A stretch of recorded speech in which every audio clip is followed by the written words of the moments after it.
بات بڑی ضروری ہے، وہ میں نے آپ سے ضرور کرنی ہے۔ ایک آیت ہے قرآن پاک کی سورت بقرہ پہلا سپارہ آیت نمبر 120۔ اللہ تعالیٰ نے ایک حد بیان کر دی، فرمایا وَلَن تَرْضَىٰ عَنْكَ الْيَهُودُ وَلَا النَّصَارَىٰ حَتَّىٰ تَتَّبِعَ مِلَّتَهُمْ۔ فرمایا یہ یہودی اور عیسائی تم سے ہرگز راضی نہیں ہوں گے۔ یہ قرآن ہے اور سادہ ترجمہ تفسیر کی بھی ضرورت نہیں۔ یہ معاہدے کر لیں، محبت کے وعدے کر لیں، یہ تم سے راضی نہیں ہوں گے۔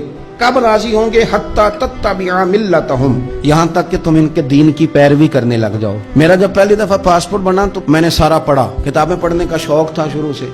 اس کے ہر صفحے پہ لکھا ہے کہ سوائے اسرائیل کے، یعنی آپ پوری دنیا میں یہ سبز ہلالی پاسپورٹ لے کے جا سکتے ہیں، خبردار اسرائیل آپ یہ پاسپورٹ لے کے نہیں جا سکتے۔ یعنی اتنی نفرت کسی ملک سے کہ اس پر لکھ کے چھاپ دیا ہر صفحے پر کہ یہ پاسپورٹ سوائے اسرائیل کے ہر ملک کے لیے کارآمد ہے۔ میرا سوال ہے عرب کے ان لیڈروں سے جنہوں نے اسرائیل کے ساتھ معاہدہ کیا، مجھے بتاؤ تمہیں فلسطین کی بیٹیاں بھول گئی نا ساری کی ساری؟ تمہیں وہ ماں بھول گئی نا جو مسجد اقصی کے دروازے پہ کھڑی ہو کے چیخیں مارتی تھی اور کہتی تھی کوئی علی کو خبر کرو کہ میری بچیاں قید میں ہیں؟ وہ بھول گئی؟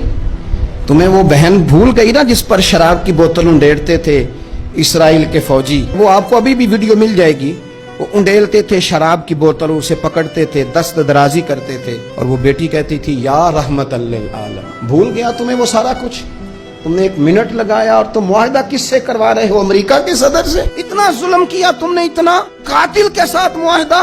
کیا سمجھتے ہو فلسطین والوں کا کوئی والی وارث نہیں؟ سنو، میرے رسول کریم صلی اللہ علیہ وسلم نے فرمایا میرا کوئی مالدار امتی دنیا سے چلا جائے، پیسے جائیدادیں چھوڑ کے جائے تو اس کی اولاد میں بانٹ دینا، لیکن اگر اس کے ذمہ قرضہ ہو تو میرے پاس آ جانا، میں اپنے امتی کا قرض ادا کروں گا۔ جس کا کوئی وارث نہیں ہوتا مدینے والا اس کا وارث ہوتا ہے، میں قرض دوں گا اپنے امتی کا۔ کیا سمجھتے ہو فلسطینی لاوارث ہے؟ صبح قیامت نبی پاک تم سے سوال کریں گے، تمہیں اللہ کے حضور حاضری دینی ہے۔ کیوں نہیں صلح کرتا اسرائیل فلسطین کے ساتھ؟ لبنان کے ساتھ دوستی کیوں نہیں کرتا؟ شام سارا کٹ گیا اسرائیل کی وجہ سے، آج تمہیں خیال آیا ان کے ساتھ معاہدہ کرنے کا؟ ہمیں سبق پڑھاتے ہو خدا سے ڈرو۔ اور پھر اقبال کہتے ہیں مسلمانوں سے مایوس نہ ہونا، حکمرانوں سے زیادہ امیدیں بھی نہ لگانا۔ وہ جو چھوٹے چھوٹے لوگ نکلے تھے نا صحرا سے، بظاہر غریب تھے، بظاہر ان کے پاس مال نہیں تھا، وہ خالد بن ولید جیسے، وہ سعد بن ابی وقاص جیسے، بظاہر ان کے پاس زیادہ اسلحہ نہیں تھا۔ اقبال کہنے لگے مایوس نہ ہونا، یہ نہیں کہنا بن کچھ نہیں سکتا، فرمانے لگے رات میں نے سنا ہے فرشتے آپس میں باتیں کر رہے۔ واہ اقبال، تیرا بھی انداز کتنا نرالا ہے۔ کہنے لگے رات فرشتے آپس میں باتیں کر رہے تھے، میں نے سن لی ہیں۔ بھلا وہ کیا کہہ رہے تھے؟ یہ سارے لوگ نا خالد بن ولید، سعد بن ابی وقاص، یہ صحرا کے رہنے والے، اور اس وقت کی سب سے سپر پاور روما کہلاتی تھی، الٹ پلٹ کے رکھ دی ساری رومی سلطنت۔ تو اقبال کہنے لگے رات فرشتے آپس میں باتیں کر رہے تھے کہ سنا ہے پاکستان کے، ہندوستان کے مسلمان جوان مایوس ہو گئے۔ کہنے لگا نہ مایوس ہونا، نکل کے صحرا سے، جس نے روما کی سلطنت کو الٹ دیا تھا، نکل کے صحرا سے۔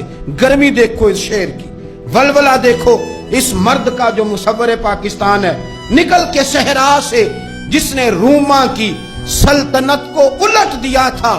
سنا ہے میں نے یہ قدسیوں سے، وہ شیر پھر ہوشیار ہوگا۔ وہ کل باتیں کر رہے تھے کہ بہت سارے ان میں سے پھر جاگ گئے اور بڑی جلدی وہ بلاک بنائیں گے۔ سنا ہے میں نے یہ قدسیوں سے کہ وہ شیر پھر ہوشیار ہوگا، وہ آئے گا میدان میں، نکلے گا، اور انشاءاللہ یہی چراغ جلے گا تو روشنی ہوگی۔